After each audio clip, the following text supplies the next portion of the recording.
¿Sí? Vale. Ok. Bueno, buenas tardes. Bienvenidas a las jornadas de conmemoración. Estaba mirando que tuviera el micro abierto. Bienvenidas a las jornadas de conmemoración del 28 de septiembre, Día Internacional por el Derecho al Aborto. Hoy queremos hablar de aborto y fundamentalismo religioso en Europa. Poco se habla de este tema en nuestro continente. Creemos que es importante revisar lo que está pasando a nuestro alrededor mientras nos apoyamos desde todos los rincones del mundo con las demás compañeras que luchamos por nuestros derechos. Europa debe superar ya esta etapa colonialista y de grandilocuencia y hacer mucha autocrítica. Para hablar de ello hoy tenemos un webinar y una mesa estupenda con compañeras de Malta. Tenemos a Andrea Diven de Women's Rights Foundation, tenemos de Irlanda a Bernie Lena de Lifetime Abortion Rights Campaign y a Selena Victory de No More Shame. Es importante para nosotras que se diferencie la práctica de una religión del fundamentalismo religioso. Por eso tenemos el placer de contar hoy con Mar Grandal, de Católicas por el Derecho a Decidir, que va a inaugurar este webinar. Daros a todas la bienvenida y, Mar, cuando tú desees. Muchas gracias, buenas tardes. Quiero agradecer a Stop Violencias la invitación a la participación a este conversatorio para reflexionar con las compañeras de Malta, Irlanda, Gibraltar y Andorra sobre el derecho a decidir sobre nuestros cuerpos y nuestras vidas.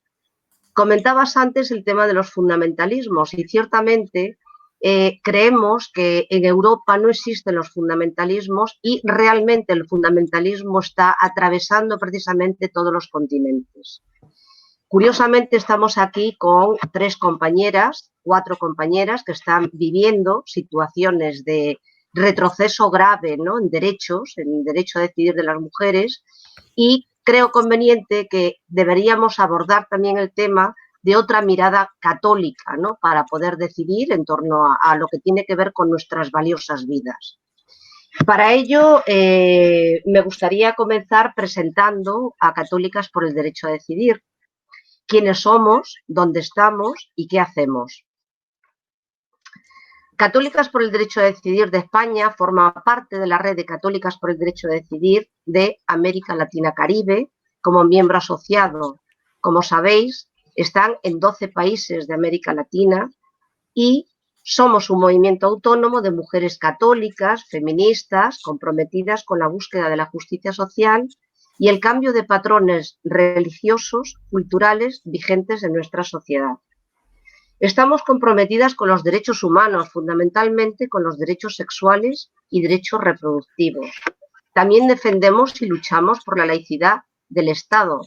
Esta es una cuestión que abordaré un poquito al final porque me parece fundamental para luchar o para defender nuestros derechos frente a los fundamentalismos religiosos.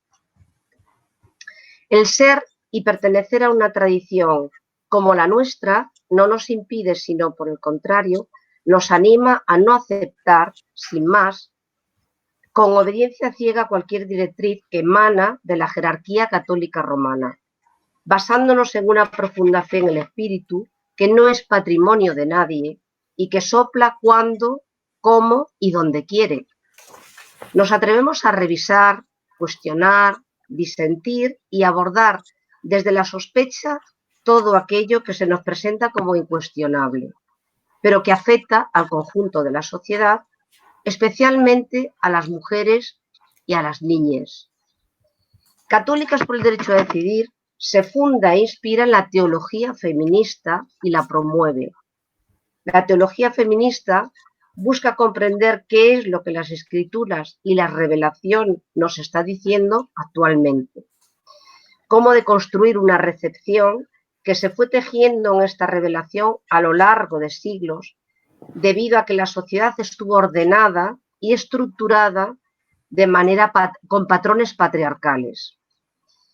Se trata de ir levantando esos velos culturales que recubrían ese mensaje liberador de las Escrituras y ese mensaje liberador también de Jesús de Nazaret, de releer y de descubrir con ojos de mujer qué es lo que Dios nos está diciendo actualmente. Recuperamos la tradición católica liberadora que nos da argumentos válidos para defender a ultranza el derecho a decidir de las mujeres, incluso ante el dilema del aborto. Nunca ha habido unanimidad dentro de la Iglesia en torno al tema del aborto y existen importantes principios y criterios que apoyan la libertad de decisión, de elección y el derecho a decidir y disentir de todo aquello que afecta a nuestras vidas. La primacía de la conciencia es un concepto clave dentro de la tradición católica y cristiana y también es un concepto clave para entender nuestra lucha, especialmente en nuestra defensa del derecho a decidir sobre el tema del aborto. Nuestra defensa del aborto legal, seguro y gratuito se apoya en la defensa de la salud y la vida de las mujeres, en la integridad, en la libertad y en la autonomía moral para decidir conforme a la libertad de conciencia, que es la base de la dignidad humana. La conciencia es el núcleo más secreto. En la profundidad de su ser está a solas con Dios y cuya voz resuena en lo más íntimo. Es la voz interna que nos dice lo que es favorable para nuestras vidas. Santo Tomás de Aquino ya decía que había que obedecer a la conciencia aunque estuvieras equivocada, pero siempre hay que obedecer a la conciencia. La doctrina del probabilismo, muy interesante, muy desconocida por la feligresía católica, es un principio que surge en el siglo XVII y se basa en la idea de que una obligación moral sobre la cual hay dudas no se puede imponer como si fuera cierta. Este principio dice que donde hay duda frente a las enseñanzas morales, hay libertad. Significa que la elaboración de una decisión moral está, en último término, en nosotras.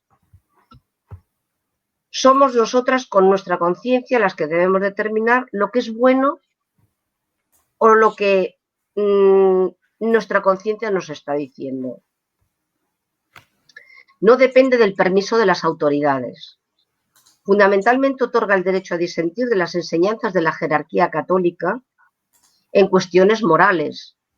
Y este principio es prácticamente desconocido por la mayoría de la feligresía, porque la jerarquía nunca tuvo la intención de hacerlo público y se hace muy necesario para entender y conocer qué dicen las enseñanzas de la Iglesia sobre el aborto.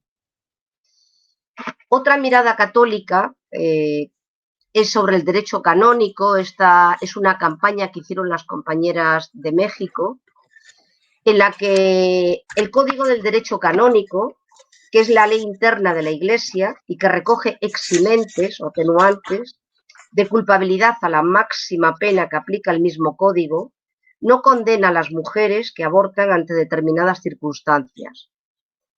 En el canon 1323, cuando la mujer es menor de 16 años, inciso 1. Cuando actuó presionada por miedo, inciso 4. Si lo hizo por necesidad, inciso 4.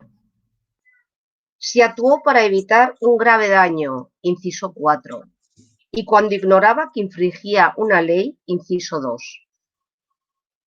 Dicho esto, yo creo que todas las mujeres que deciden interrumpir un embarazo lo hacen teniendo en cuenta precisamente todas estos atenuantes. Por último, me gustaría comentar que la cuestión hay que tener en cuenta que merece la pena dedicarle tiempo, aquí no lo tenemos, pero es importantísimo, la defensa del Estado laico. Como dice una compañera de México, no podemos ejercer plenamente los derechos y los feminismos sin la garantía de la pluralidad, de la no discriminación, de la libertad de conciencia, del respeto a la opinión de los demás, y es una condición indispensable agendarse la laicidad del Estado para la defensa, la garantía y el ejercicio de nuestros derechos sexuales reproductivos y la interrupción voluntaria del embarazo. Si pones la catolicada... Ahora mismo voy. Es que me está fascinando un montón. Estaba escuchándote y me estaba fascinando, ¿sabes? Vamos a poner una catolicada. Estamos teniendo algún problemilla a que se vea la pantalla completa. A ver qué tal ahora cuando comparta pantalla. Nosotras sí que hablamos de la tradición católica porque la tradición católica es rica. Sí. Y tiene argumentos válidos precisamente para defender nuestro derecho a decidir y nuestra dignidad y nuestra autonomía y ciudadanía como mujeres dentro de la Iglesia. El problema lo tienen nuestros obispos, que creo que no les interesa tener esta lectura. No les interesa. Bueno, se ve en pequeñito, pero la voy a poner la catolicada, ¿vale? Está traducida en inglés. Pondremos el link en el Messenger, ¿vale? Pero es súper importante poderla ver. Está subtitulada en inglés.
Just the one.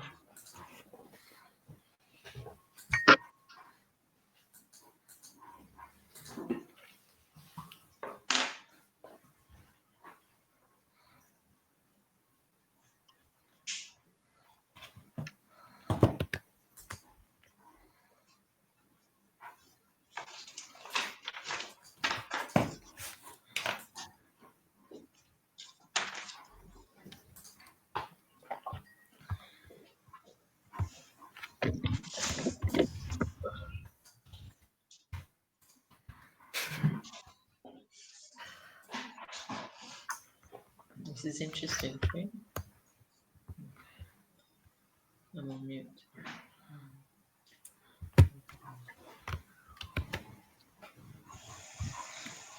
Es maravilloso, Mar. Yo, creo que se está perdiendo lo de aplaudir y aunque estemos aquí súper lejos, hay que aplaudir. Es maravilloso. Yo creo que cuando entremos en un diálogo... Perdón.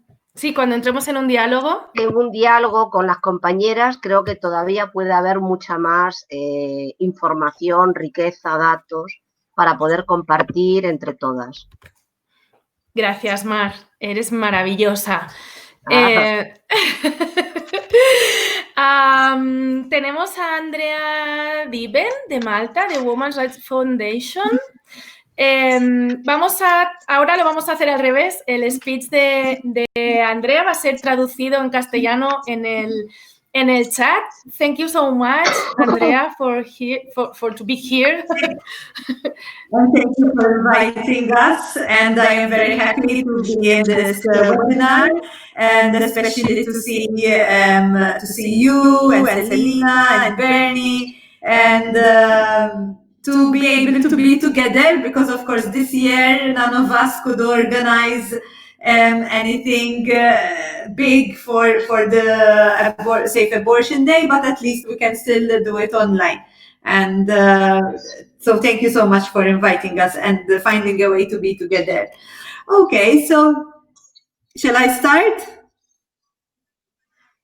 And sorry that I do not speak Spanish. I understand a little. I wish I could have done this in Spanish, but I don't speak it good enough to do it.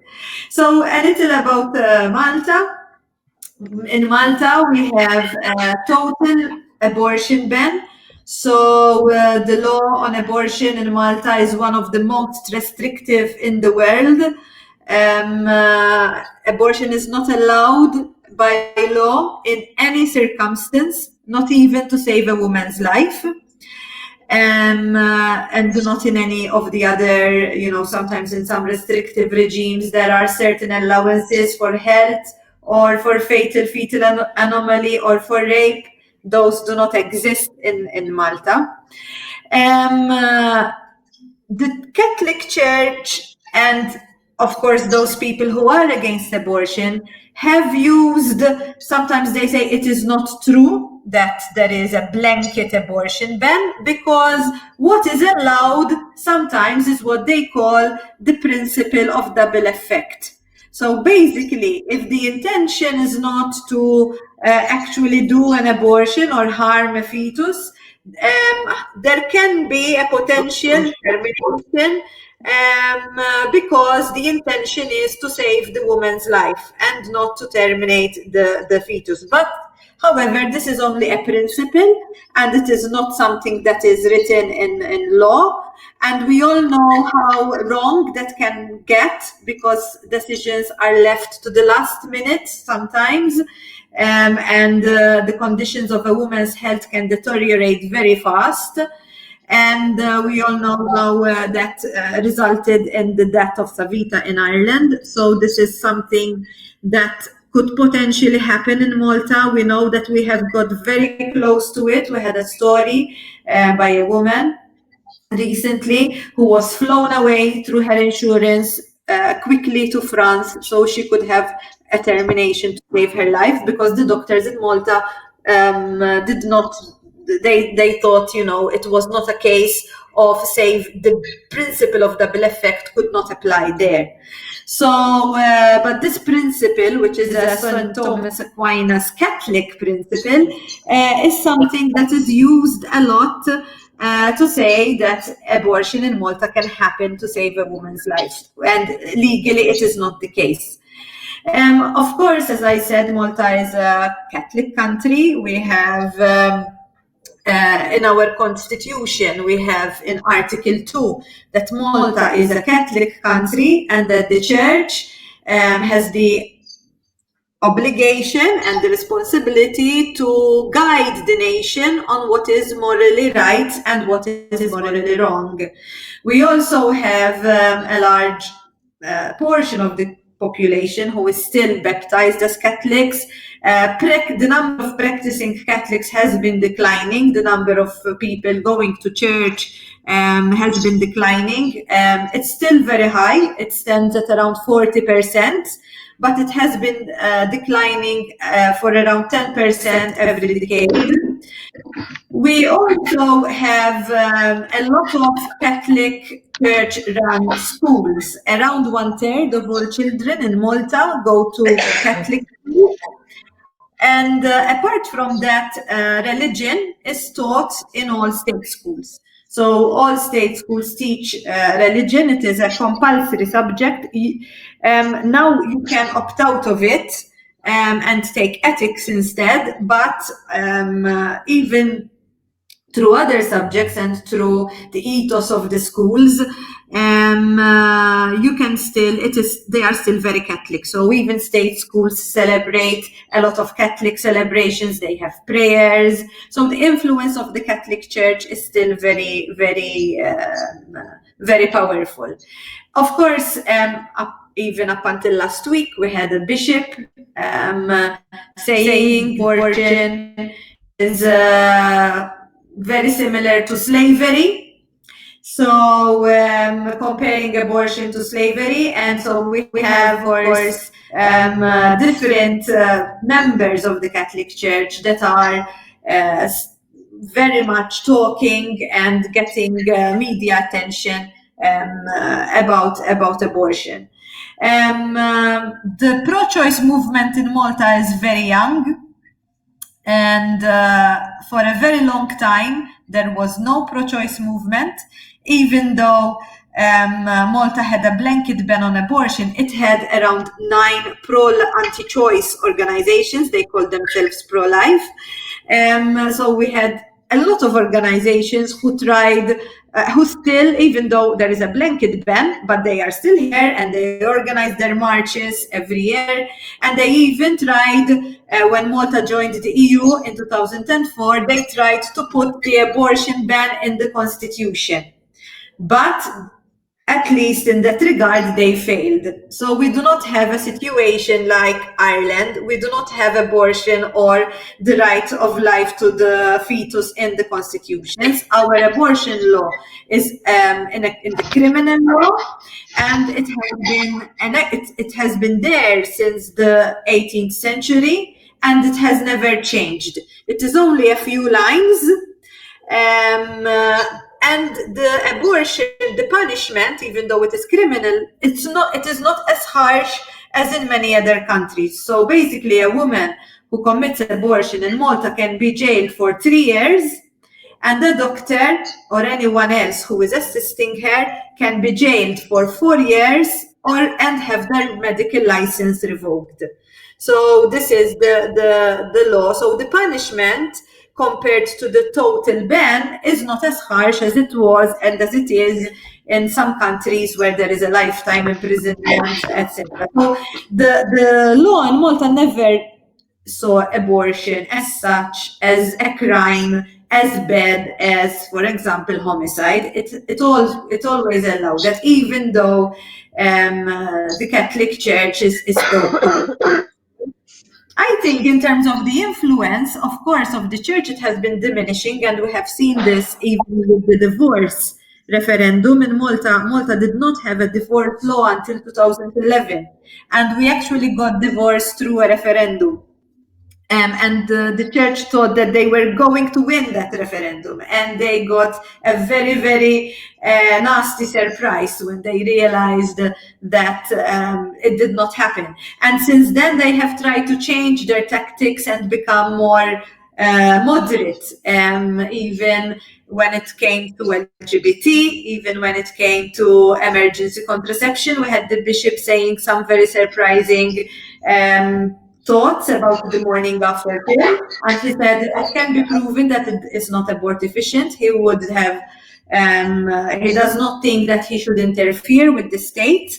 So sometimes when it comes to they have tried to present a more moderate picture. But there are also a lot of other fundamentalist groups that are not some of them are Catholic, but some of them are not Catholic. Some of them are other denominations of Christianity who have become even more vociferous.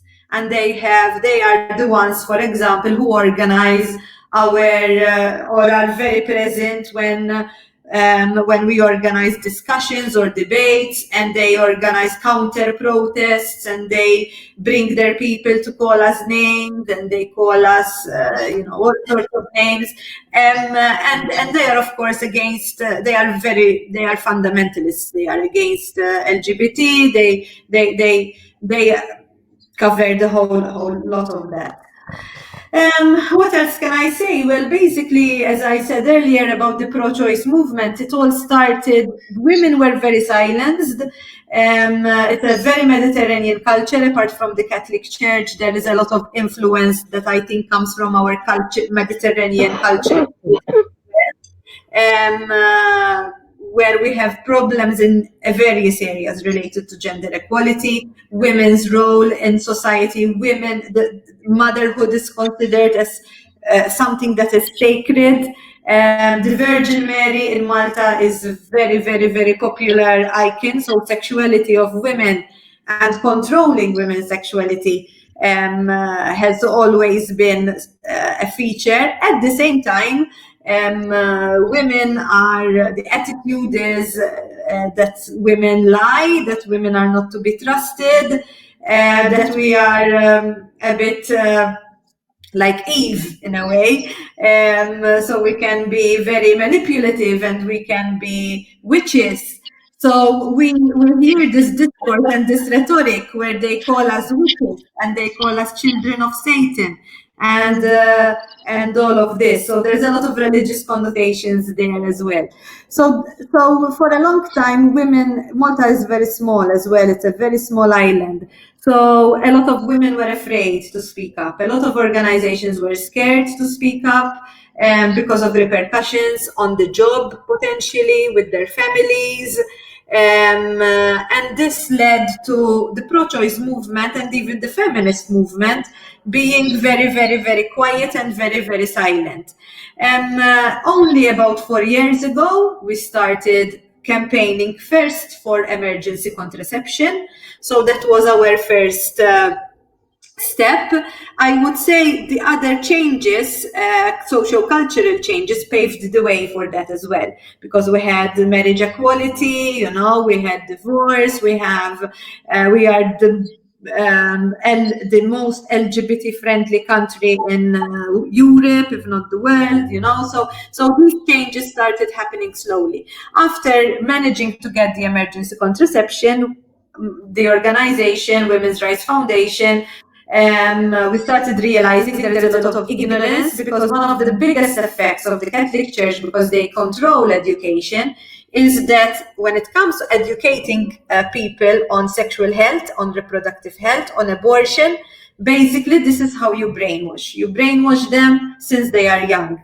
Many of us, especially girls, have been forced to watch the silent scream. They bring us into this big hall and make us watch it, and this is what abortion is. And so they instill that guilt in us, that Catholic guilt. It's very famous, and this is what abortion is. This is murder. So this is the only knowledge we get, and unfortunately, this is what sometimes people still think. And nobody has been teaching them otherwise. Nobody has been discussing it. A lot of people in Malta still don't even know that there is something called medical abortion. They have no idea. They think it's all instruments, and they put these posters of big bellies, so they imagine 8-month pregnancies, women who are 8 months pregnant getting abortion. So this is the kind of imagery that happens. And so then we came out as pro-choice, as Women's Rights Foundation. We wrote a position paper, and from then this ball started rolling. Even in these past 2 years, we've seen huge changes. We now have Doctors for Choice as well. We now have a coalition, Voice for Choice.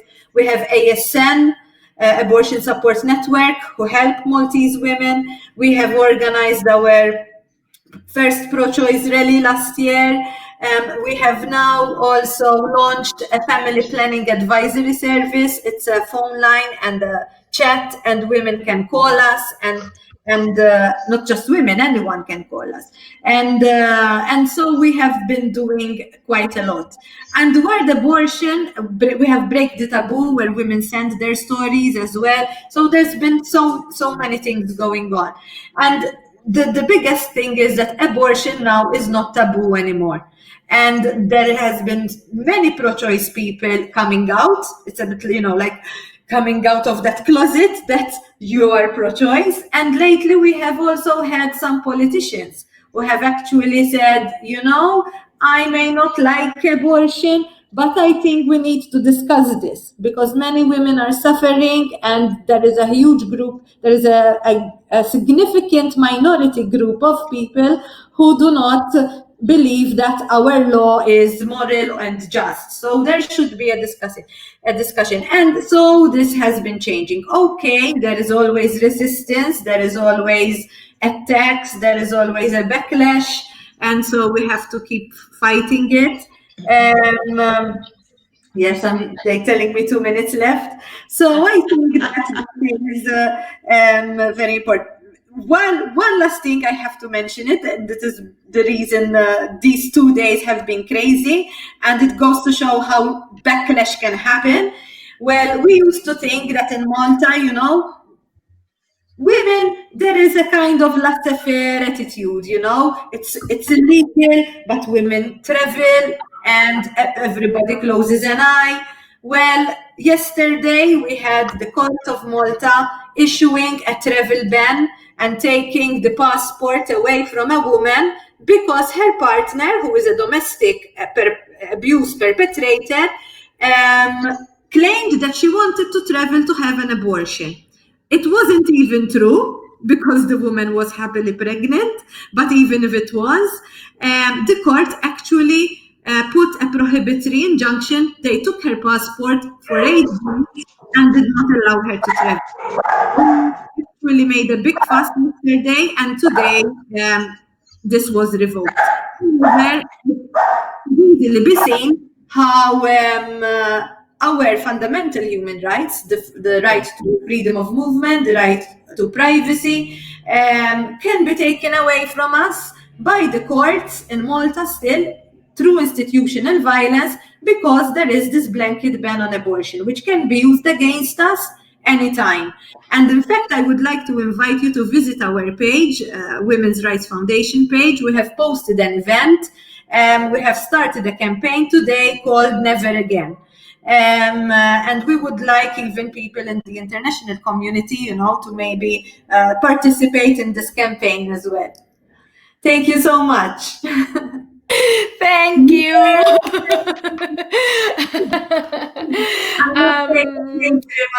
Our biggest supporters, they came to us last year, the women from Ireland, they came to Malta and participated in our rally. So very nice to be here with all of you. Oh, you are so very nice. It's I think that in a small country, it's only the same. We are fear to speak about because we are little. And thank you, Andrea. I am really sorry that, as I said to you earlier, I have to leave you, but I will watch you on YouTube then later on. Thank you for to be here. Bye, Andrea. Bye, Andrea. Bye. More power to you. Bueno, continúa Benny. Okay. Bernie from Ireland. It's your turn. Okay. Good evening. My name is Bernie Lennon from the Leitrim Abortion Rights Campaign. For those of you who don't know where Leitrim is, it's a small and lovely rural county in the northwest of Ireland. It's like a lot of places in Ireland. Everyone knows everyone else, probably a bit like Gibraltar. Today I'm here to tell you about Ireland's abortion laws, but to begin with, I'd like to give you a little context. This will give some indication of how far we've come and how much further we have to go. My friend Joanne was supposed to be here this evening. She was born in the 1970s in one of Ireland's mother and baby homes. And for those of you who are not familiar with these places, they were punitive institutions funded by the Irish state and run by the church. Women who became pregnant outside wedlock were sent there to have their babies, and many of them were forced to give their babies up for adoption. Of course, even though the shame of all this was a very public thing, it was never spoken about in terms of forced pregnancies and punishing women, which of course it was.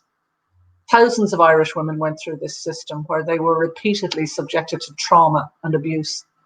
And you know, contraception was not even fully legal in Ireland until 1993. So honestly, up until then, Irish women were expected to deny themselves the pleasure of sex, to remain chaste, much like the Virgin Mary, or else they could end up pregnant and be banished from their families and be sent off to one of these awful places. It really was a cruel, cold place for women. They had the responsibility for defining what was acceptable sexual behavior in their children, whilst being kept completely ignorant about all things related to sexual or reproductive health. Of course, all the policies relating to sexual and reproductive health were influenced by the Catholic Church. The notion that sex was a sin was hugely prevalent. Like, it was even considered to be a sin to use tampons. Heaven forbid that you go near your own vagina. For a very long time, we were dictated to by the Catholic Church. The Vatican determined our social policies. And I'd go as far as saying it determined how we were expected to live our lives. Looking back on my childhood, I can see the extent to which the church permeated our everyday lives and the extent to which they would go to protect the notion of good, respectful, moral Ireland. There are two examples I'll give of this. Firstly, we have the 1992 X case. In this instance, a 14-year-old girl pregnant by rape was prevented from travelling to Britain to procure an abortion. 1992 in Ireland and 2020 in Malta, we still see women being prevented from travelling. The second example is the unnecessary death or murder of Savita Halappanavar in October 2012 at an Irish hospital. Savita was suffering an inevitable miscarriage, but as long as a faint fetal heartbeat was detected, she was denied an abortion. Why? As her midwife told her, because Ireland was a Catholic country. This case sparked both national and international outrage. In all fairness, by 2012, we knew of the clerical child sex abuse, and we knew of the extreme punishments of women. We knew that men who had facilitated, and in many cases perpetrated, horrific abuses did not have the moral high ground. We knew they had no right to tell us what was right and what was wrong. The years that followed saw an intensification of the abortion rights campaign. It had never gone away. Many Irish women campaigned all their lives for more than 30 years. Amazing women and some amazing men.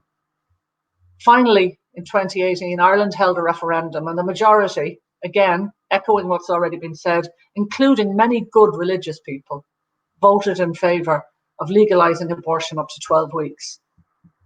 It was a huge victory for Ireland, and I certainly won't minimise it. Repealing the 8th really was wonderful. But still, Irish abortion law and the rollout of abortion in Ireland is seriously lacking. And it's very important to highlight the deficiencies in our services as the legislation is to be reviewed in the coming year. Issues with our current legislation include arbitrary time limits, a 3-day wait, as if we need more time to make our minds up, misogynists, no safe access zones yet, conscientious objection, lack of service provision, and stigma. We need to normalise abortion as necessary healthcare. It shouldn't be taboo. So what's next? Free, safe, and legal for all who need it, for all who want it. Very often there's a focus on the hard cases like our X case in Savita and 10-year-old Brazilian girls. But we must also consider that ordinary people, married women with children or single women, may choose to have an abortion just because that is what is right for them, and we should support that. Also, now that we're moving towards a European support network for women, let's reach out further to our US siblings, to our Central American siblings, to all people denied abortion care, to all women invisibilized and silenced. We see you. We are here, and we will fight for you all, because none of us are equal until all of us are equal.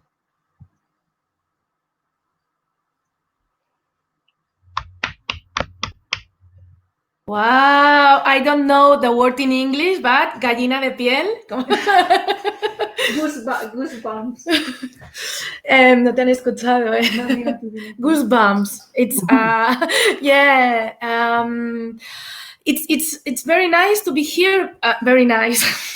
I would like to be in another place to fighting another things, but it's very nice to be here because we are the same things in our country, and for us it's very important to speak about because it's a taboo in Europe. We don't speak about, and we have a lot of problems. Thank you, Bernie. It's You're welcome. Thank you. You're welcome. We stand together. And now I give the word to Gibraltar, to to Selena from No More Shame. It's your turn. Thank you.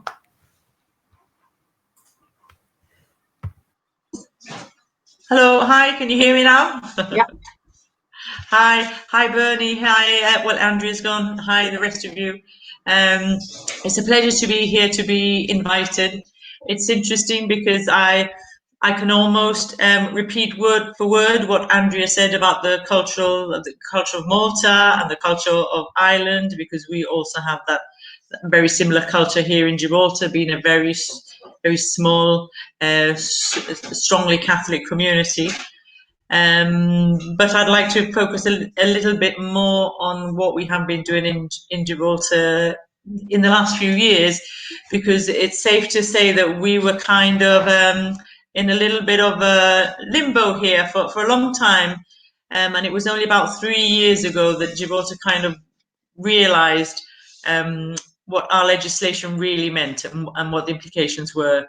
Probably about 3 years ago, there were few people in Gibraltar that realized that this was actually very draconian legislation, one of the most draconian legislation in Europe and indeed the world, I think, by virtue of the fact of the sentence for either having an abortion or procuring an abortion, which in Gibraltar is on the statute book, it's life imprisonment.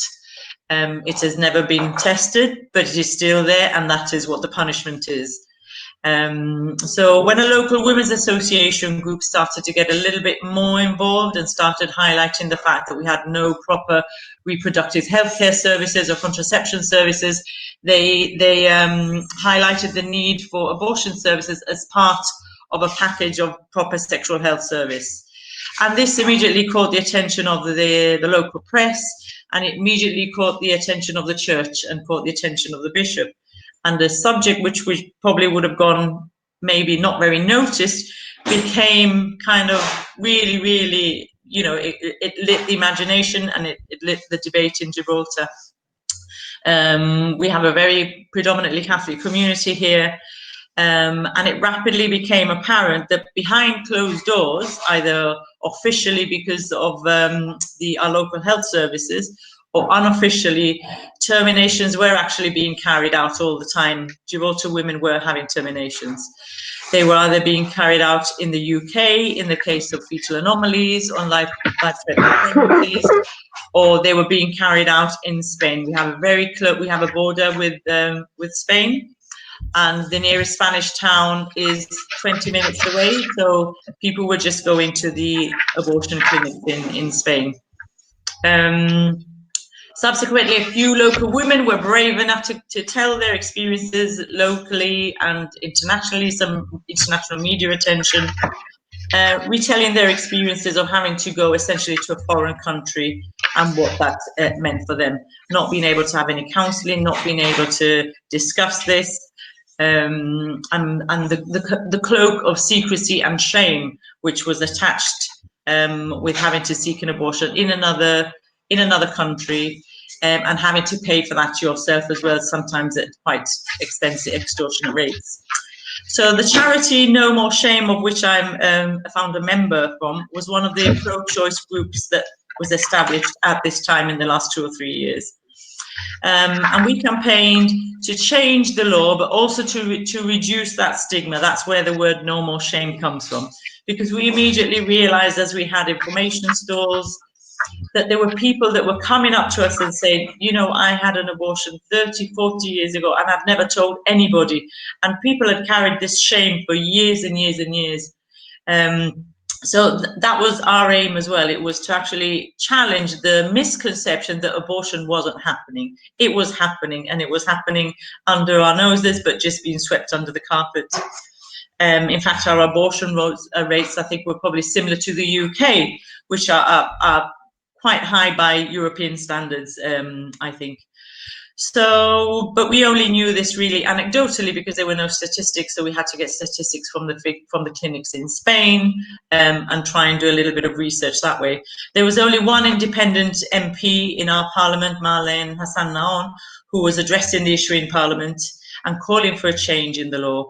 But we have a very male-dominated parliament, and they just remained tight-lipped on the issue. They knew that there was little political capital to be gained in addressing this. It's a hugely divisive debate, so I think they were just keeping quiet. Following on from that, there was also the incident with the ruling with the UK Supreme Court, and people were becoming more debating the issue more, We were encouraging that debate, as No More Shame, saying, if nothing else, go home and talk about it, discuss it. So eventually the government realised that due to public pressure, they would have to do something about it, plus the UK Supreme Court ruling, and the UK Supreme Court has legislative powers, if you want, connections with the Gibraltar, so they could, in theory, have imposed their rulings on Gibraltar. And as Gibraltar, in our new constitution, we were signatories to the European Convention on Human Rights, then it also applied to us. So it would mean that we would have to change our legislation to make it permissible for a woman that had been raped to be able to obtain an abortion. So the government went a little bit further and kind of put a command paper saying that they wanted to change the legislation. So a command paper was a consultation paper which is put out to the public, and the public can respond. So various pro-choice and pro-life groups issued respective responses to the command paper, to the suggested changes. It took a long time after the Catholic Church also requested an extension of the time frame within which the responses were to be submitted. So that was extended. And in the end, the legislation that was going to be put to Parliament very clearly reflected the Abortion Act, 1967 Abortion Act of England and Wales. Really, there was nothing kind of different or original. We had people from Ireland and from the Isle of Man, and we had notable practitioners and lawyers within the field giving feedback so that we could have better, more fit for purpose legislation. But it ended up being that this was what was presented to us. So after a long period of time, the bill was finally presented to the Gibraltar Parliament for debate almost a year later, and that was July 2019. So the proposed law would allow for abortion to take up to place up to 12 weeks, where continuing the pregnancy would be a greater risk, either mental or physical, to the woman than terminating the pregnancy. So it's very similar to the England and Wales legislation. Unfortunately, no provision once again was made for pregnancies exceeding 12 weeks, which traditionally in Gibraltar, the women had been sent over to the UK for a second opinion, and everything, whatever happened in the UK under the guise of this second opinion. So it effectively didn't count in Gibraltar, if you see what I mean. So we felt that still left a vacuum for women beyond 12 weeks who really needed supportive care here in Gibraltar and access to proper services. So the bill was debated. We were quietly optimistic, hoping that we would have a victory, because the actual government and the Chief Minister of Gibraltar was supporting the legislation. Unfortunately, at the 11th hour, we still don't know quite the reason behind it. The government said that even if the bill was passed, they would still submit that decision to a referendum, and it would not be enacted until it had been accepted by the Gibraltar people in a referendum. So this was a huge blow to all the pro-choice groups, because we'd built up this campaign and all of a sudden we thought we were there, and then we weren't there. So the date for the referendum was set for the 19th of March. No More Shame became part of Gibraltar for Yes, which was the umbrella group for the Yes vote.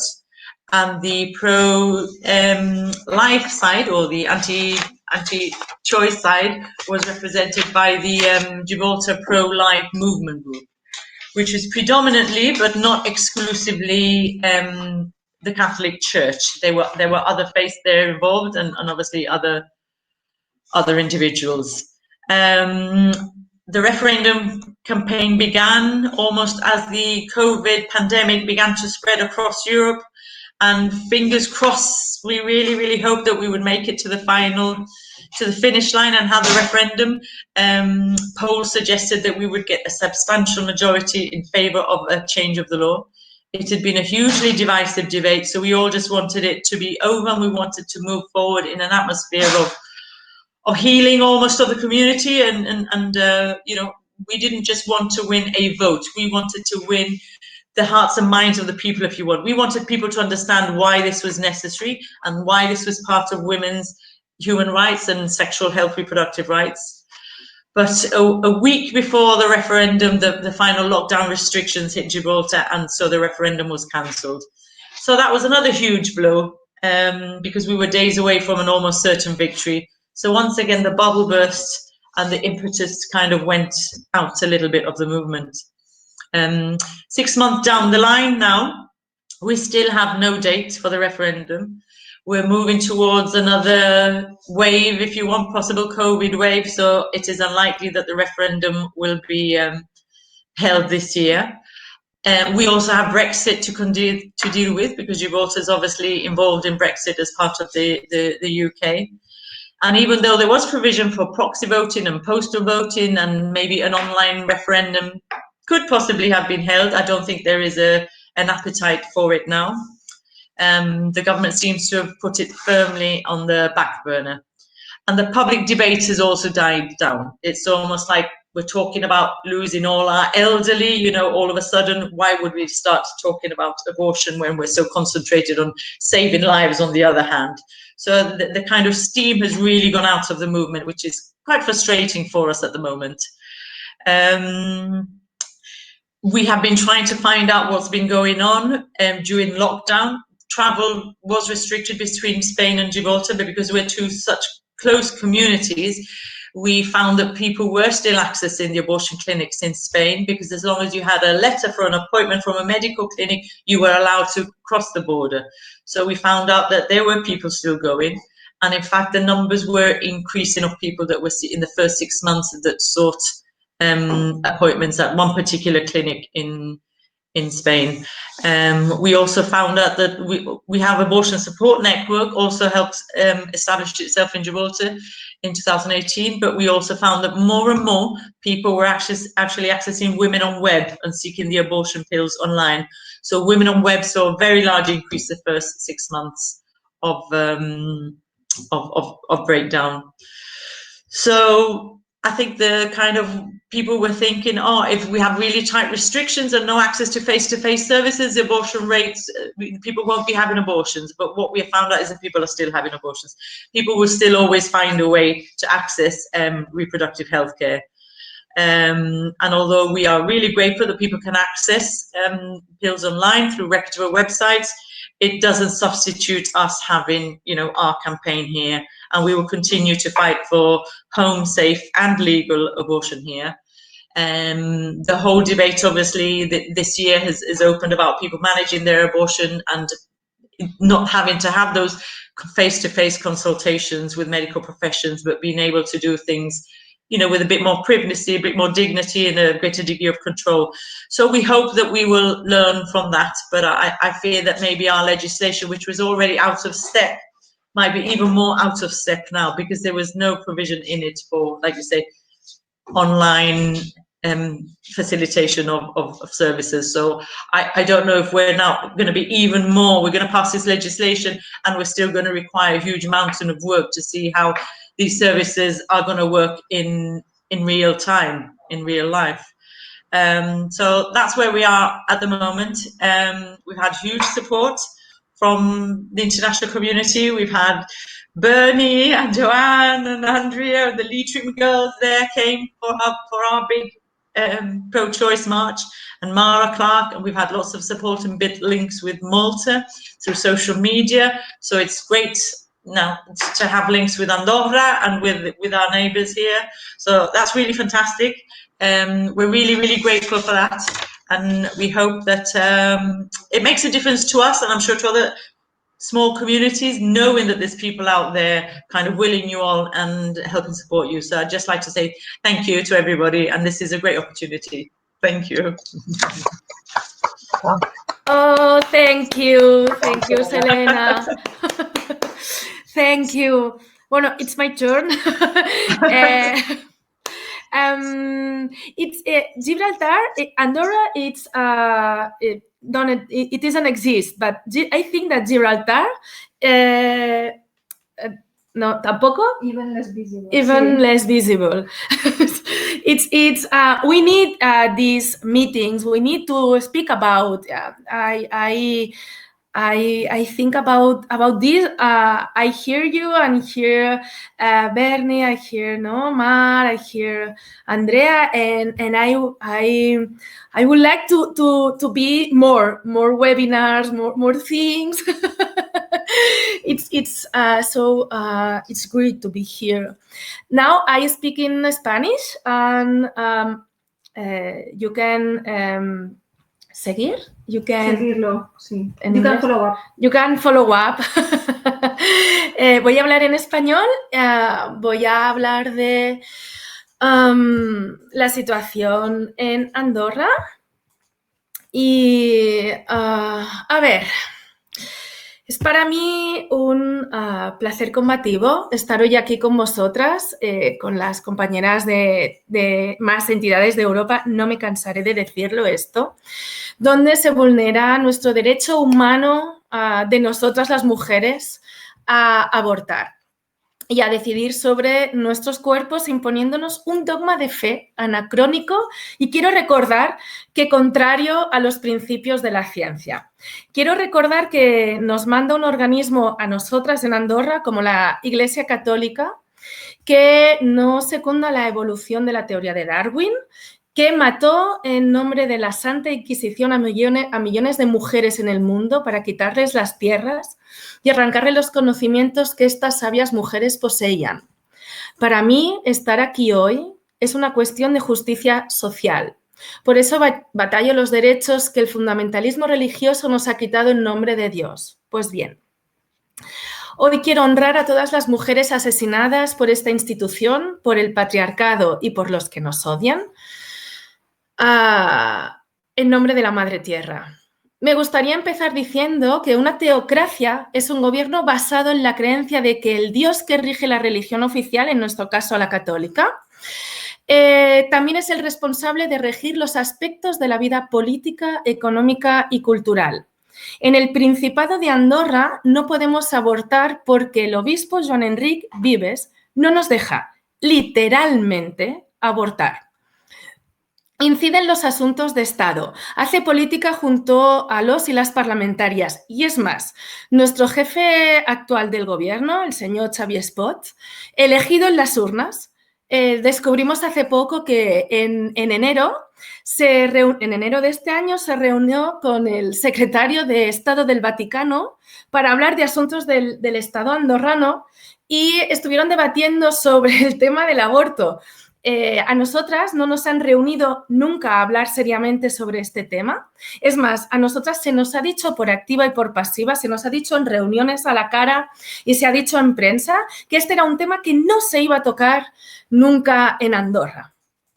¿Y cómo es que estamos así? ¿Cómo es que un jefe de Estado se va a hablar con un jefe de la Iglesia Católica sobre cuestiones de Estado, ¿no? Como Marc bien decía, necesitamos ya plantearnos el laicismo porque esto no tiene pies ni cabeza. Tenemos en Andorra un documento que se llama Els Pareatges, que es un documento del siglo XIII.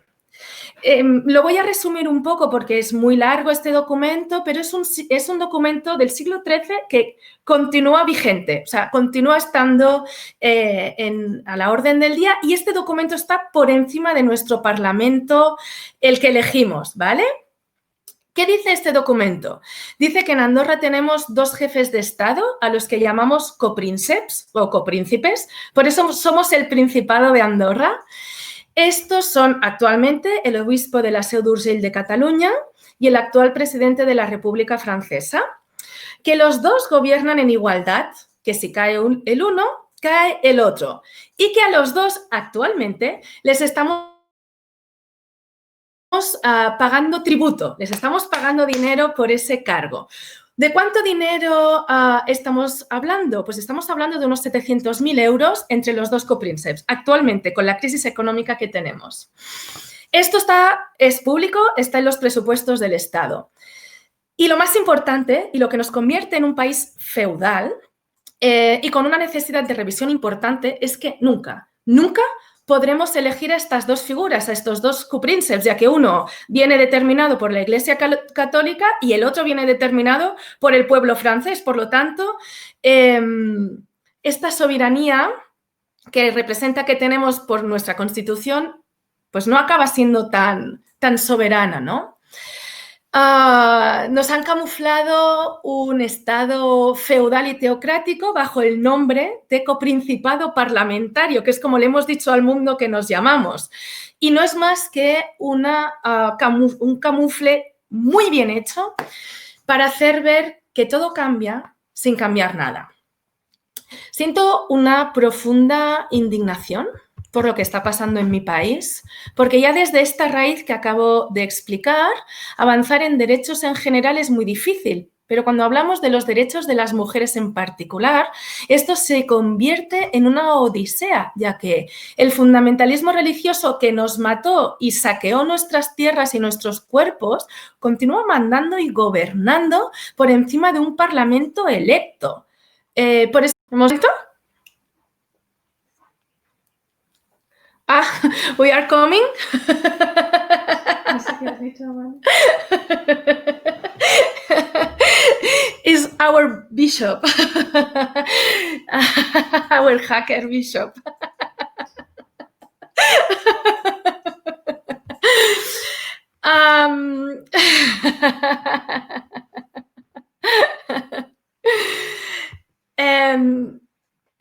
Vale. Espera un segundo, es que no lo veo aquí, ¿eh? Espera. A ver. Ahora parece que ya...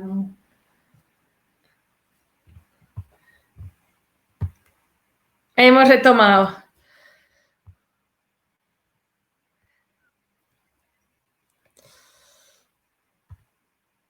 Vale. Bueno, pues continuamos, ¿no? Hemos tenido un pequeño problema técnico. Decía que siento, lo retomo ahí, una profunda indignación porque pues los mismos que nos gobiernan, ¿no? Son los mismos fundamentalistas que nos mataron y arrebataron nuestras tierras y legislaron sobre nuestros cuerpos. Decimos actualmente que Andorra tiene una organización gubernamental antidemocrática y el pueblo no es soberano por todo lo que acabo de contar, aunque en nuestra Constitución dice que el pueblo es soberano. ¿Cómo es que hemos llegado hasta aquí? ¿Cómo es que tenemos una Constitución y tenemos al fundamentalismo y a un señor de la Iglesia mandándonos? Y es que esto es interesantísimo porque en 1993 nuestra Constitución nace violada por varios motivos. El primero es que los pareaches, este documento del siglo XIII, se cuela en nuestra Constitución, no se toca y se dice que eso continúa. Y tal y como le dice, el segundo motivo es que tal y como le dice en nuestro gobierno a un informe de la CEDAW en el 2018, que nos dejaron, el obispo que estaba gobernando en ese momento, nos deja tener una Constitución si nunca de los jamases tocamos los preceptos de la vida y la muerte de la Iglesia Católica, esto es, la eutanasia y el aborto. Yo de esto, naciendo en Andorra, criándome aquí, estudiando aquí, me entero en el 2018 cuando leo este informe y me quedo que me da una vergüenza horrible. Con todo esto, además, como si esto no fuera suficientemente loco, Andorra, el actual gobierno, se ha dedicado, y los gobiernos anteriores, pero este en concreto, ha firmado muchos tratados internacionales de derechos hacia las mujeres. Convenio de Estambul, en Europa lo tiene ratificado, formamos parte de la CEDAW, de Beijing 95, en fin, una cosa, incumplimos la mayoría de tratados y así lo van diciendo. Cuando Stop Violencias nació en el 2014, nacimos de forma ingenua para ayudar y apoyar a las instituciones públicas que trabajaran con mujeres violentadas. Pero al poco de empezar nos dimos cuenta que no habían los servicios necesarios para erradicar estructuralmente la violencia, no existían. Y cuando se lo íbamos a decir al gobierno, daba la sensación de que el tema le importaba de una forma muy relativa, ¿no? Hemos pasado muchos años en los que este gobierno solo ha creado servicios para mujeres que son un espejismo, con pocos recursos económicos, con pocos recursos materiales, poco enfocado a la excelencia, pero oye, que queda muy bien ir a la Unión Europea y decir que has creado muchos servicios, ¿no? La otra cuestión es cómo funcionan en tu casa. Nosotras hemos ido a la ONU en 2019 y hemos hablado de esta opresión que vivimos las mujeres en Andorra, de cómo se nos violenta, de cómo el Estado no pone las medidas que debiera, de cómo las leyes nos atraviesan y son injustas. Y eso no les ha gustado nada. Nada de nada. Al volver de la 74 sesión de la CEDAW en octubre del año pasado, el gobierno de Andorra nos denuncia a la Fiscalía de nuestro país. Y hace unas semanas, hace poco, nos enteramos por la prensa que se me quiere investigar a mí por injurias al gobierno, a los coprínceps, a las instituciones andorranas y que además se nos está viendo, cada vez que hacemos una exposición pública, nos miran para denunciar lo que decimos y lo que opinamos. Es decir, están intentando coartar nuestra libertad de expresión. Nuestra Constitución dice que no se puede hacer eso, que tengo derecho a opinar. De todos modos, debo destacar que mi opinión es profesional. Yo soy psicóloga social especialista en esto. Además, ¿no? Cada exposición pública que hacemos, por eso nos jugamos una denuncia y mucho desprestigio en las redes sociales. Hay muchos hombres que nos odian, muchos, y que, bueno, pues por ser mujeres y quieren, ¿no? Promueven esta tortura sobre la tutela de nuestros cuerpos, como es no poder ir a abortar en ningún supuesto. Las mujeres en Andorra, ni que te peligre la vida, deberías poder abortar. No sabemos, no hay datos en Andorra. Entonces, no tenemos dominio de nuestro cuerpo. Quiero decir, y con esto voy a ir acabando, que continuaremos luchando por todos los derechos de las mujeres. Ellos saben que el aborto es solo el principio. Quiero aprovechar este espacio para agradecer y abrazar a todas las mujeres y a algunos hombres, que creo que también hay que nombrarlos, que nos han dado ánimo en las redes y que han visto lo que está pasando por fin. Continuaremos ayudando a las mujeres a través de la Xarxa La Meri porque el aborto es un derecho y la maternidad debe ser deseada o no debe ser. Es que es muy sencillo el tema. Y sabemos además que nuestro delito, el más íntimo y el más importante que hemos cometido es hacer pensar a la gente. Lo continuaremos haciendo. Continuaremos diciéndole a las mujeres que tienen derechos, que los exijan, y a los hombres que abandonen sus privilegios y que se unan a la batalla, y a los gobiernos opresores que denuncian a sus defensoras de derechos humanos que no tenemos miedo. Y que si nosotras desaparecemos, que detrás vienen muchísimas más. Y quiero recordarles que sin las mujeres los derechos no son humanos. Muchas gracias, compañera. Abrimos el turno de preguntitas. Yo tengo un montón de preguntas para vosotras. Si no hay nada por el chat, yo quiero preguntaros.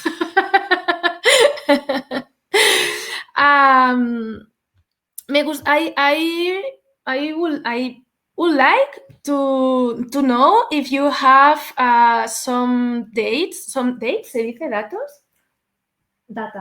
Some data about abortions, age, edad?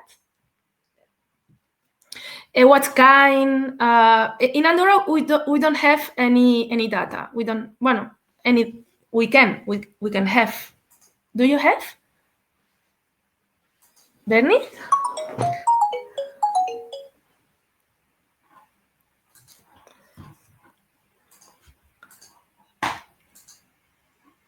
Bernie, we don't listen you. Sorry.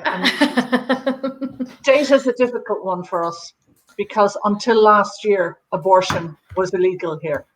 So figures were gathered and garnered from various different sources, but we always knew it was underreported. Last year, the official figures were 6,666 abortions. taking place in Ireland. Those numbers drove the anti-choice people mad because of the 4 6s. They thought it was the work of Satan. I don't think he had anything to do with it, to be honest. I think it was women in need. 375 people were recorded as still having travelled to the UK for abortion services.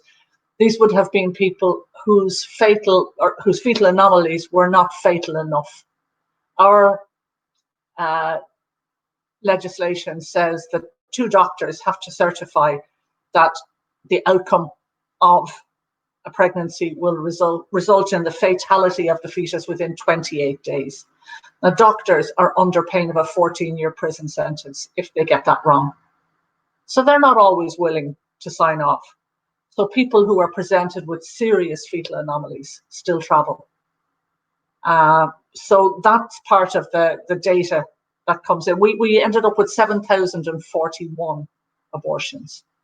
There are women there whose pregnancies were 13 weeks along and still had to travel, because we only do up to 12 weeks here, unless there's a serious anomaly or a fatal anomaly or a serious risk to a woman's health.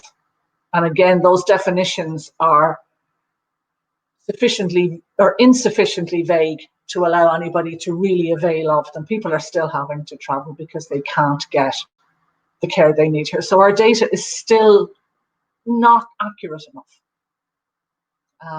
So, you know, we can say that 7,000 is the Irish figure now, but will it go down next year as a result of medical abortion? Who knows? Will medical abortion online reduce the figures that are official? Who knows? Because a woman living where I live may still find it difficult to access abortion. She may still access pills from the internet. So the data still may not represent the full extent of abortion that's needed in Ireland. You can repeat the number of... Can you? Repeat. Can you repeat? Sorry, Marta, have a microphone. You can speak. Okay, the numbers. Yes. The numbers officially in Ireland last year were 6,666. And Officially. 375 cases were reported as having travelled to the UK, which gave a total figure of 7,041. That's out of a population of about 4.9 million. Okay, wow. It's far more representative than the figure we had before, which was averaging at around 3,000 per year. But that was reported to be in the UK, plus maybe 1,100 to 1,500 cases which were reported as being illegally sourced pills from the internet. Nobody knows for sure how many abortions were really taking place in Ireland prior to 2019. Nobody knows, eh? In Andorra, the anti-choicers are tearing their hair out and screaming and saying, the figures have gone up, they've gone mad. But really nobody knew. Nobody knew because it was a dirty little secret that was hidden under the carpet. Wow. And Selena, do you have data or no? ¿Tienes datos tú? Or not officially, but some... Put your microphone on. I've just gone big on my screen. It's very hard for us as well to collate any data. What we had to do was think of the different clinics that we knew that people were going to in Spain, and they were quite. They would give us information on the number of people that were going there. So we had to kind of add those up. We would not be able to tell. We knew that the figures in the UK, if people came from Gibraltar, the same as if they come from Ireland, they would be recorded in the UK. So we had some figures recorded in the UK for people coming from Gibraltar, but those were usually beyond 12 weeks and for medical reasons. But like I say, if anybody was referred to the UK, because we have our tertiary services, our specialist services are in the UK. So our government funds care for people in the UK. If they went for a potential abortion, it would not be on any documentation. It will be this person, this pregnancy is referred for a second opinion. Whatever happens there, it's never recorded and there's no official documentation. So it's really hard to, so we just had to, from different sources, kind of figure out a very rough estimate of what was happening. And we thought that it probably was equivalent of 1 in 4 pregnancies were ending in abortion in Gibraltar. But that is really, really vague from what we've been able to piece together from the numbers at different clinics. And that's not counting things like women on web or abortion pills online. So it's really, really hard, very hard. Yeah, it's a problem. No, it's a problem because without data, I think that we have the right. Yeah, but when you go to speak about the government, if you don't have any data, anything, it's very hard because they say, oh, we don't have this problem. It's yours. It's your problem, exactly. No? You are now to try to be one problem when we don't have any problem. Bernie, you want to speak? Yeah, I just want to say that as long as people aren't able to talk about abortion, it will be impossible to record how many people have abortions. So what they're doing in Gibraltar, the No More Shame campaign, and what they're doing in Malta would break the taboo, what we did in Ireland with our In Her Shoes campaign, they were vital. Get people talking. The more people talk, the less this thing is hidden, and the more we realize that it happens everywhere. It happens in Andorra. I'm sure it happens in the Vatican. Abortion happens everywhere. Abortion happens everywhere pregnancy happens. And we all know that. Some people don't know because it doesn't affect them. They think they don't know. We went to Malta last year and we spoke to people who said, what's all this about? Because they were men. They were all men. They don't have abortions. They don't care. It doesn't interest them. It's a woman's thing. You have to talk about it all the time in their face. Make them realize it's happening. Be that awful woman who never shuts up about abortion. And eventually they realized, you know, this is happening. People are having abortions. Now we may do something. It's the only way. I would like to ask to Mar. Mar, me gustaría hacerte una pregunta a ti. Because she's Catholic and she think about the separation, ¿no? The laicism. Me gustaría mucho saber tu opinión, Mar, porque estamos hablando de un derecho, contigo hemos hablado muchísimo en la esfera de lo privado, pero me parece que tu discurso ante esto es muy interesante porque tenemos un sufrimiento común por culpa de un organismo fundamentalista que no tiene nada que ver con una práctica religiosa y tú siempre me cuentas que en la Iglesia Católica hay una parte que se cuestiona todo y que esa parte no se ve nunca y me gustaría aprovechar que estás aquí para que nos hables de esa parte que cuestiona esto que estamos sufriendo todas las mujeres y qué es eso, ¿no? Lo que decía Bernie, que todos los hombres están opinando sobre nuestro cuerpo, pero ¿cómo va a ser esto? Y todos los hombres, además, que muchos de ellos no tienen relaciones, muchos de ellos enfocados, ¿no? A una visión concreta. Me interesa mucho saber cómo lo ves tú, Mar.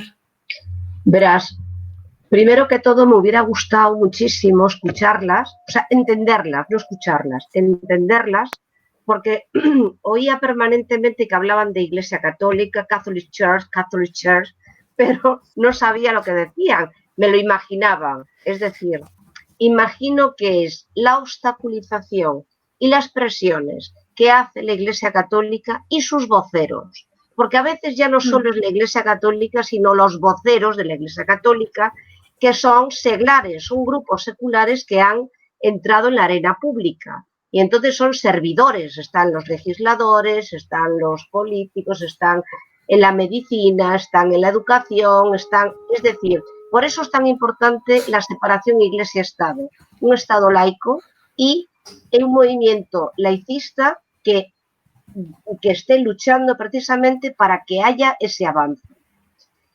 Yo quería comentarte algo que dijiste que me llamó la atención, porque no es verdad. Tú dijiste que te estaban imponiendo, que os están imponiendo un dogma de fe. El aborto no es un dogma de fe y eso es importante saberlo. No Corrígeme, me interesa. Pues no es dogma de fe. aquí se dice, aquí se ha dicho mucho que esto es un dogma de fe. Por favor, acláralo. No, el aborto no es dogma de fe. Y además en las escrituras, desde los comienzos, ni San Agustín ni Santo Tomás dijeron que el aborto era un crimen, era un pecado contra la lujuria, ¿no? O la fornicación, ¿vale? Incluso llegan a decir que hasta las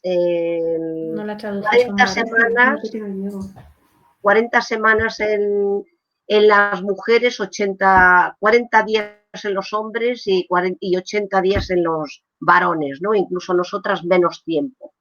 Entonces, por eso digo que es muy importante a veces conocer lo que dice la tradición de la Iglesia para conocer. En la Biblia no hay nada que hable del aborto. Hay un texto nada más en Génesis que dice que si una mujer pierde el producto que lleva dentro, debe pagar, el que la golpea, debe pagar al marido una multa por lo que ha perdido. Pero no condena al aborto en ningún momento, ni al Antiguo Testamento ni al Nuevo Testamento. ¿De acuerdo?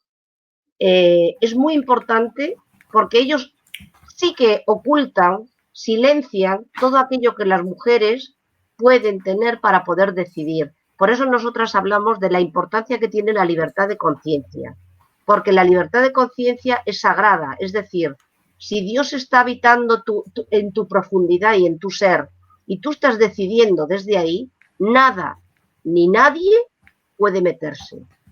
Y aunque estés equivocada, incluso el propio Juan Pablo II y Ratzinger, eso es lo que han dicho también. O sea, que no puedes contrariar tu libertad de conciencia. ¿De acuerdo? Eso es muy importante. No es dogma de fe. No es dogma de fe. Pues aquí se ha repetido hasta el infinito y más allá que es un dogma de fe. Son moralismos, son imposiciones, pero el aborto no es un dogma de fe. Y eso es muy importante. Pues sí. ¿Qué es lo que a mí me parece que sería muy interesante? Y vuelvo a decir que me da pena no haber conocido lo que ellas han dicho, de la misma manera que ellas tampoco me están escuchando a mí. O sea, sí, sí, lo estamos traduciendo os lo estamos traduciendo, como hemos comentado, en el directo de YouTube. Ah, es que yo no lo estoy viendo, perdón. Ah, pero os lo habíamos comentado al principio, que en el directo de YouTube tenéis aquí a una de las compañeras nuestras como una loca haciendo traducción simultánea desde hace. Pues fíjate, vale. Pero entonces, bueno, no pasa nada. Yo creo que es importante, muy importante, conocer y saber que dentro de la Iglesia nunca ha habido unanimidad en torno al tema del aborto. Nunca lo ha habido. No lo ha habido ni en el tema del aborto ni en otros muchos temas, porque la Iglesia es plural y diversa. De hecho, hay movimientos que son muy conservadores y movimientos de Iglesia de base que son más progresistas. Y eso es desde los comienzos de los comienzos. Es decir, incluso si nos vamos más atrás, Pedro y Pablo eran precisamente dos personas que discutían mucho. Ni entre ellos había tampoco unanimidad. El uno era ortodoxo, el otro era más de comunidades. Es decir, que es plural. La Iglesia es plural. La Iglesia no es la jerarquía. No lo es. Yo soy Iglesia también. Y un obispo no puede hablar en mi nombre. No puede hablar en mi nombre. Yo no le permito que hable en mi nombre. Entonces, creo que es importante que la feligresía católica sepa que efectivamente tiene unos argumentos o tiene una tradición muy rica con la que efectivamente puede decidir con esa tradición. Y luego, por otro lado, también es verdad que es muy importante la formación también dentro o sea, si tú eres católica tienes que formarte, porque ellos siempre te van o a engañar o a silenciar lo que a ti te puede venir bien. Y yo creo que documentarte, informarte, hablar con gente progresista, porque es importante hablar con gente progresista, que además no está tampoco de acuerdo con muchas de las cuestiones que tiene la propia jerarquía, ¿no? Y dentro de la jerarquía tampoco todos los obispos son iguales, ¿no? Tenemos un Pedro Casaldáliga que ha muerto hace unos meses, en el mes de agosto, que era para nosotras un personaje auténticamente un seguidor de Jesús, que en definitiva es lo que tenemos que hacer, seguir a Jesús, que lo que hizo fue ser un hombre fiel al reino de Dios. El reino de Dios es un reino de justicia y de solidaridad, y no es de castigo, ni de culpa, ni de criminalizaciones. Entonces yo creo que hay que volver a los orígenes, por un lado, y por el otro, creo que sería conveniente también hablar con gente de iglesias, no solo la católica, sino también protestantes, ¿no? Progresistas, porque ellos también tienen una voz. Y luego articularnos nosotras. El movimiento feminista tiene que articularse, de hecho lo estamos haciendo, para avanzar en derechos, porque esto es una cuestión de salud, es una cuestión de dignidad y es una cuestión de integridad de la persona, de la mujer en este caso y de las niñas. Entonces, no podemos consentir que los jerarcas ganen la batalla, porque es que eso no es de recibo, y menos en un siglo XXI, que estamos luchando todavía, sobre todo en algunos países, para que haya algunos derechos. O sea, algunos me refiero a que haya algunos supuestos, porque en algunos no hay absolutamente nada, y lo que hay es una criminalización total del aborto. Entonces, ¿qué es lo que podemos hacer? A mi modo de ver, creo que es importante conocer que la gente de dentro de la Iglesia, no todo el mundo es jerarquía, ni todo el mundo es conservadora. Hay gente dentro de la Iglesia que somos progresistas y que hablamos o sea, que somos, a mí me gusta mucho decir que somos levadura en la masa, ¿no? O fermento en la masa. No estar tanto en el templo, sino entre la gente, que en definitiva fue lo que hizo Jesús. Qué interesante, Mar. Has hablado de la culpa. Mar, speak about the shame. La culpa es algo que tenemos como en Andorra pasa, y entiendo que en Gibraltar y en Irlanda es la misma cosa. No sé si Bernie y Selena, ¿puedes traducir tú la pregunta, Marta? La pregunta, la culpa. Sí, bueno, la pregunta es, ¿cómo gestionáis en vuestros países, en Irlanda y en Gibraltar, cuando una mujer quiere abortar? Sabemos que no está haciendo nada malo, pero a causa de toda esta criminalización de la Iglesia, la culpa es tan grande que en el proceso de aborto hay secuelas psicológicas. ¿Cómo o sea, lo veis mucho esto? ¿Cómo lo tratáis? ¿Qué intentáis hacer? ¿Qué estrategias tenéis para rebajar la culpa? So the question is, when a woman approaches one of your organizations, and wants to have an abortion, it's always some guilt because of our education, because of the church says, because of society says.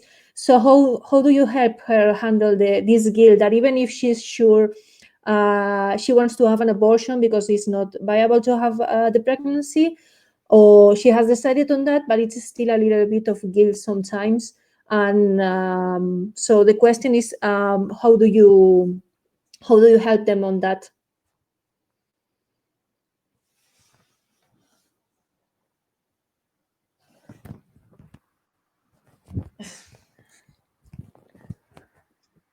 Can I go first? Yeah. Okay. Our organization believes that there is no guilt whatsoever, no shame whatsoever involved in having an abortion. There are as many reasons for abortion as there are people who need abortions. and every single reason is valid.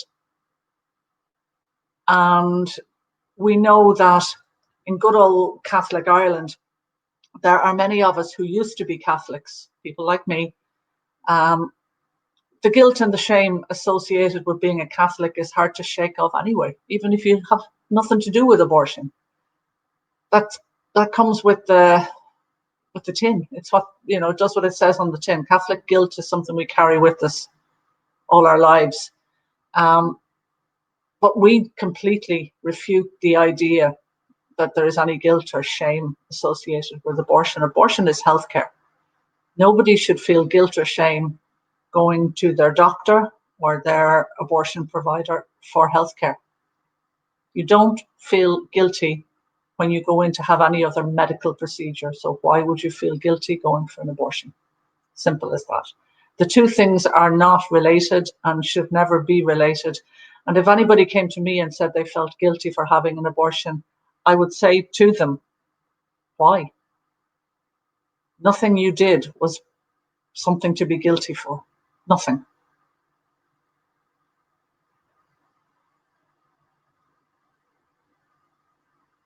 For us, it's the same, but I think that it's important to speak about guilty and shame. And Selena? Yeah, I think en inglés o en castellano.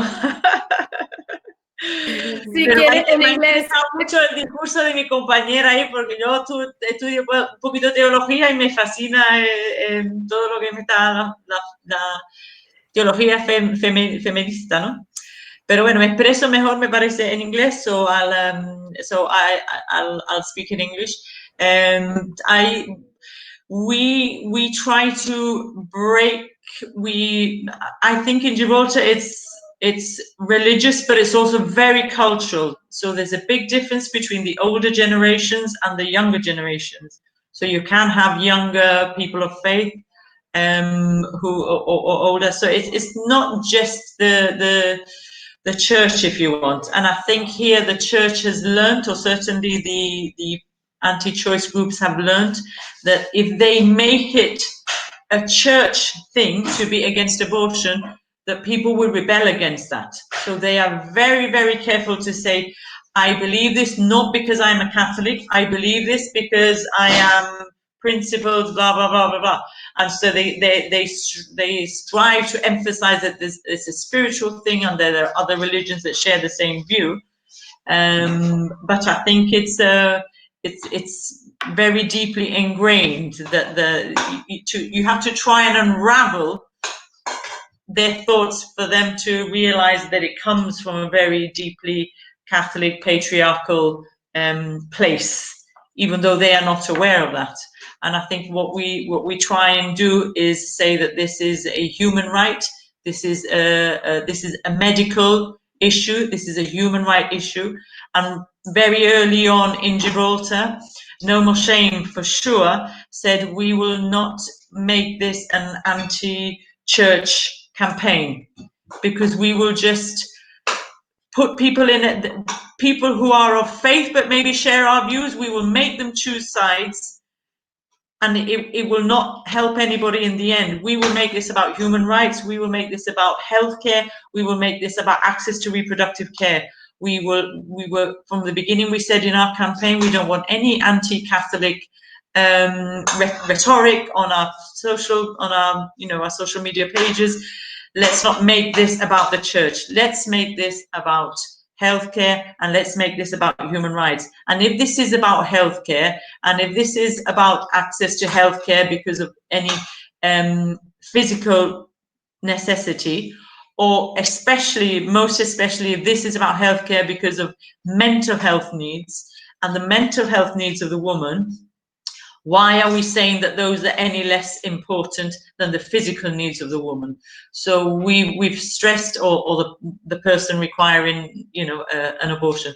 So we are very clear to stress the ability of a person to have a pregnancy and to have a family and keep a family together for whatever reasons if they cannot manage that psychologically or socially, that is really just as important as a person requiring it for a physical reason.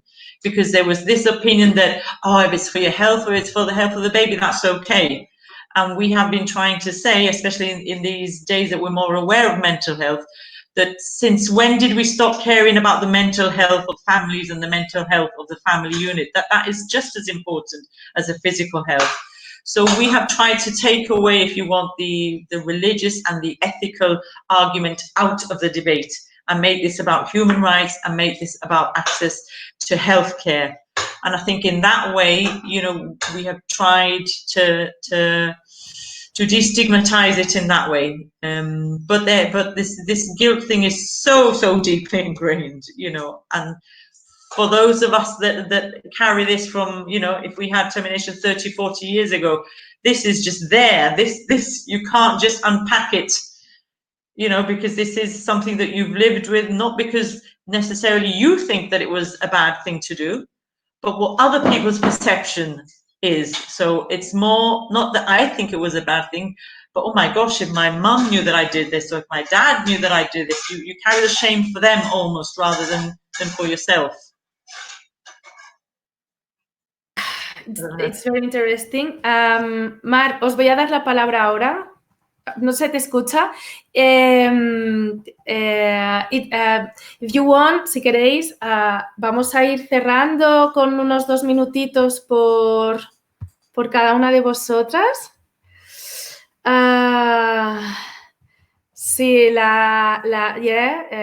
Bernie, la culpa y la vergüenza ha sido usada por el control de las mujeres y no tiene nada que ver con el aborto, yeah. It's real. If you want, I give you 2 minutes to close ¿cómo se dice? Consideraciones finales. Final considerations.